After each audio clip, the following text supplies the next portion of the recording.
it's Rebecca here from Precious Pages Papercraft, and today I'm designing a layout for Hip Kit Club using the gorgeous October 2022 kits.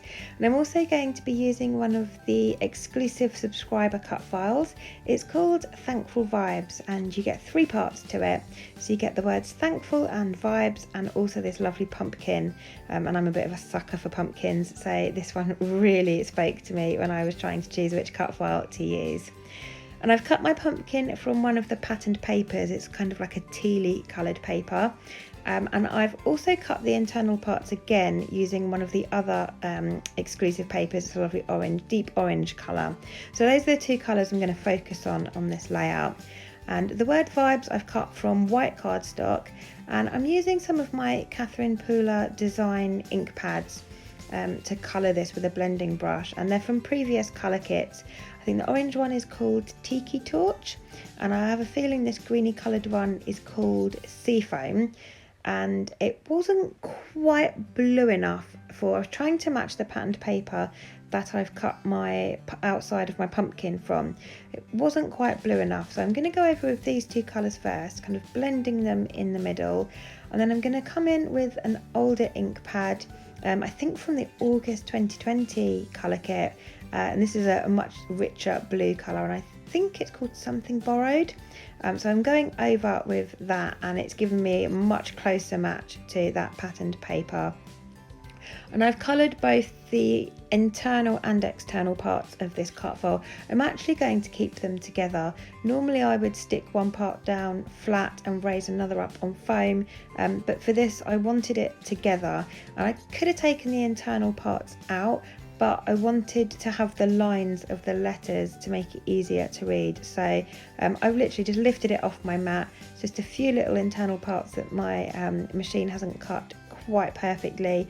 I'm well overdue a new blade. They're just really hard to get in the UK at the moment for my machine. But that's the only reason I've struggled with those.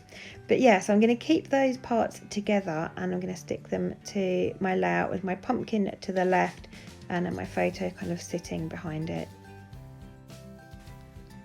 And I wanted to add a little bit of colour behind where that pumpkin is going to sit, so it gives it kind of like a glow underneath. And I'm using that Tiki Torch orange Catherine Pooler ink pad again, just a blending brush in a circular motion all the way around the outside.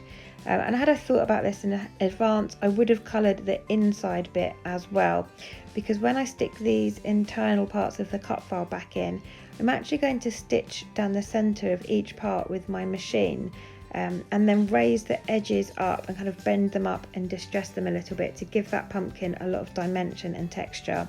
So underneath where I've raised those edges up, you are going to see the cardstock. So I do have to come back in with my blending brush a bit later on and colour those white parts in. You can just see them in the middle there. So they will get coloured.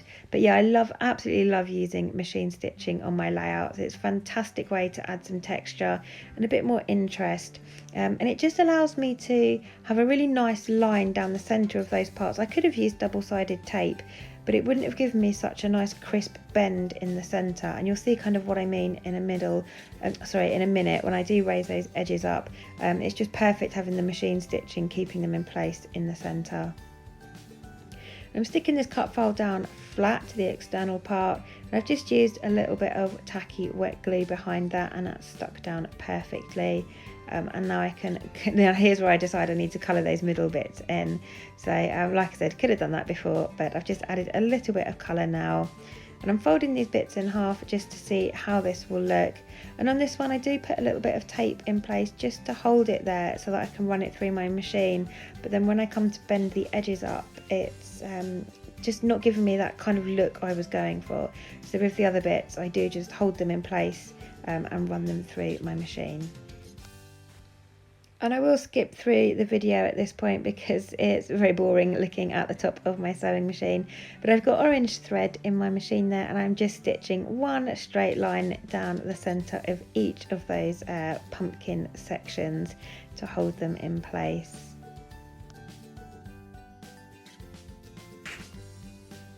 And there we go, that is my cut file. Just a quick close up for you of that inked word, and also all the lovely texture I've got from folding up the edges of those pumpkins. And you might notice I've changed my photo as well. The one I had at the beginning of the video selected for this layout just wasn't singing to me. The colours weren't bright enough, it was a little bit dull. So I've changed it out, and I printed another two and couldn't decide which one to use. And in the end I decided the landscape version of the photo just worked nicer with the positioning of my cut file and sort of the pumpkin and the word. The horizontal photo just looked a little bit better. So I'm adding a couple of layers of patterned papers behind that, the same two that I've used to cut the pumpkin cut file from, just for continuity, and those are the two colours I'm sticking with for this whole layout. I'm going to try not to veer off these colours, so it works really well having them as layers behind my photo. And I've given them a very light distressing with my edge tool. I haven't distressed the edges of my pumpkin at all, so I didn't want to go too mad with the photo. If I'm going to distress one thing on a layout, I do tend to distress everything. It's very rare that I won't do one thing and then I will do something else, but I just felt the photo needed a little something, particularly because I hadn't cut my patterned paper very straight with my scissors, and distressing the edges disguises that for me. So I've just given a very light distress edge there. Then with the word vibes, I'm adding some craft foam behind that to raise it up, because I'm having some foam behind my photo as well. And where I've turned the edges of the pumpkin up, it's got quite a lot of dimension behind it, so the V isn't going to sit entirely flat on top of that, so the foam just helps with that. And because my photo is raised up on foam, the top part of the word will sit on top of that, but it meant the bottom part was then hanging off the edge, so it needed a second layer of foam along the bottom, just so that I could keep that flush with my background, and sort of make contact with everything. And I do like to use foam a lot in my layouts because it gives you a bit of dimension, it helps things pop off the page a bit, especially photos. I always put foam behind my photos. You could have the busiest layout in the world, but as long as your photo is raised up away from everything else, I find that your eye is still drawn to it. So I'm a big lover of having lots of dimension and using craft foam on my layouts. And this stuff's adhesive on one side, so I just peel back the sticky back plastic off of that, and then I just use some double-sided tape on the other side to adhere that to my layout. So I've got my main elements in place now. Those are like my big elements, if you like, and I can move on to embellishing with the smaller elements from the kits.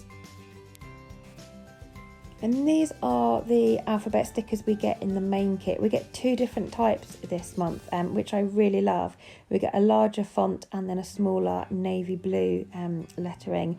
And I'm using those smaller ones just to spell the word pumpkin. So my title now becomes Pumpkin Vibes, because my photo is obviously of my little boy sat on top of a massive pile of little tiny baby pumpkins. So I thought Pumpkin Vibes worked quite well. And when I cut my cut file out, I'd forgotten to cut the stalk from patterned paper. So I cut one here from a different patterned paper. I was trying to bring in a blue colour to make it just a little bit different from the rest of the pumpkin. But actually in the end I decided I preferred the teal colour that I've actually cut it from. So I end up replacing it with that bit and then stitching through that as well. So this cut file, like many of the others with Hip Kit Club, they are exclusive to subscribers. So if you subscribe to Hip Kit, there are loads of benefits, and I will list them in the description box below for you. But you get discounts off of your main kit, you get free postage on any additional kits, and you also get access to these cut files. And they are exclusive, designed by Kim, so you won't find them anywhere else. And like I said, this one I absolutely adore. So they are fantastic cut files. So well worth subscribing, if for no other reason than just to get the cut files, because they are gorgeous. And I'm moving on to embellishing now, and I'm looking for smaller elements. So that pumpkin and my title are quite large, so I just want lots of little small bits to tuck here and there. So I've used one of the mixed media clear stickers that we get, and I love those. I did a layout with them last week, I think, focusing on them to create a background, and they just add a little bit of colour here and there without getting messy, which is fantastic. So I've cut one of those in half and had that on two different areas of my page, and I'm bringing in now lots of pumpkins and leaves. So we get two die cut packs in the October kit, one in the main kit and one in the embellishment kit, and we always get a whole packet full of these. They are packed. I think some of them have like up to 70 pieces in, if not more. I think one of these has 56, I remember seeing on the packet. So loads and loads of little bits that I can use. And again, I'm sticking to the same two colours where I can. So I've picked out lots of orange bits and kind of minty and teal bits. And I've got lots of pumpkins in two different clustered areas. And then I've also got some leaves as well. I've added a little chipboard circle as well there down the bottom. And a couple of the phrase stickers. I think these are from I want to say Pocket Life Kit, these bits, I think. Don't quote me, it could be the embellishment kit. And these again are puffy stickers, but we just get so many packs of different things. The kits are just so generous. And after I've made all of my design team layouts, I still have so much kit left. I would say you could easily get 10 plus layouts out of a Hip Kit, because they are so generous and you get so much. And I love that the Pocket Life Kit is full of little bits, so I can use lots of things here and there to build up my clusters. And I've also pulled out some die cuts from the main kit there as well. The ones you get in the embellishment kit for October have some gold foiling on, which I think is stunning, so I really love those. But I wanted some that didn't have the foiling as well, so those ones were from the main kit. And I've added in a frame as well behind my photo there. You'll see I've also added a little bit more of that orange ink underneath my title as well, just to extend that to the bottom part of the page. It was looking a little bit bare there without any colour. And now I'm just going to finish the layout off with a sprinkling of sequins from Spiegelmum Scraps. Again, sticking to kind of orange, browns and teals. I absolutely adore these tea colours together and love how this layout turned out. So fantastic kits from Kim and Kimberly this month, entirely exclusive products, so you won't find them anywhere else, which is what I love about Hip Kit Club. They are full of exclusives, and really cleverly and well made as well, and everything is of such a good quality. It's just fantastic, and like I said, they're so generous, so lots of layouts to be made with these kits. And there we go, there is my finished layout. So I hope you've enjoyed this process and it's given you some inspiration. Like I said, I will pop a list in the description box below for you of the benefits of subscribing and a link to our website as well, so you can go over and check that out.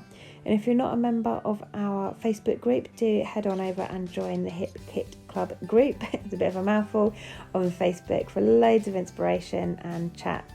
It's really lovely to see everybody there having conversations and things, so do head on over and join us. But thanks again for watching. I'll leave you with the last few close-ups and I'll see you next time.